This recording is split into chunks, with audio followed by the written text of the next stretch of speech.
tariff rates are at the highest we've seen them since pre-Great Depression. As you stated, you're representing 5 businesses that are greatly impacted by these tariffs. How are the tariffs impacting them specifically? Can you tell us that? So these are businesses in various different sectors of the economy, ranging from wine imports to fishing equipment and other matters, as was explained at the Liberty Justice Center website in more detail. But the basic story is that all of them import various products or components from abroad that either cannot be acquired in the United States or can only be acquired at much greater cost. And also, in some cases, the products are unique, as in the case of our wine client who imports wine from, I think, 5 different continents around the world.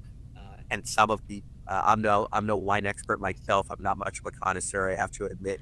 But people who do appreciate and understand fine wine, they know that there's distinctive tastes that come from particular wineries that simply can't be replicated by a substitute. So they would suffer great harm. And there's similar stories for other clients with respect to the products or inputs that they import.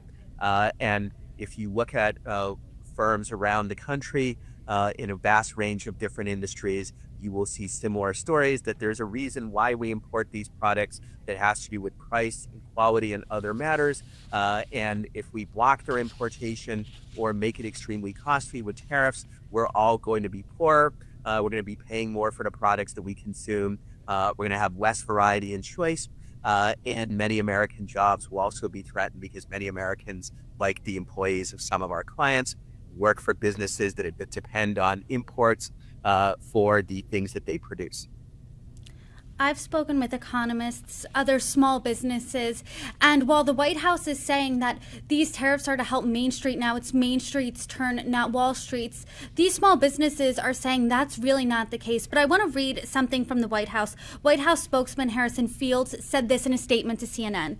Never Trumpers will always oppose him, but President Trump is standing up for Main Street by putting an end to our trading partners, especially China, exploiting the U.S.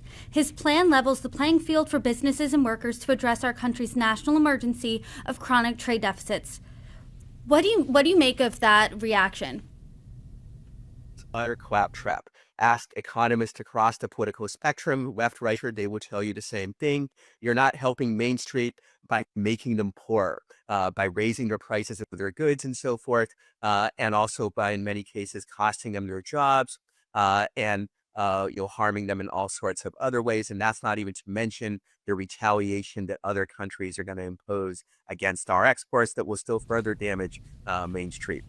One of the things that experts and economists across the political spectrum agree on is that free trade is beneficial and protectionism, with perhaps extremely rare exceptions, is harmful.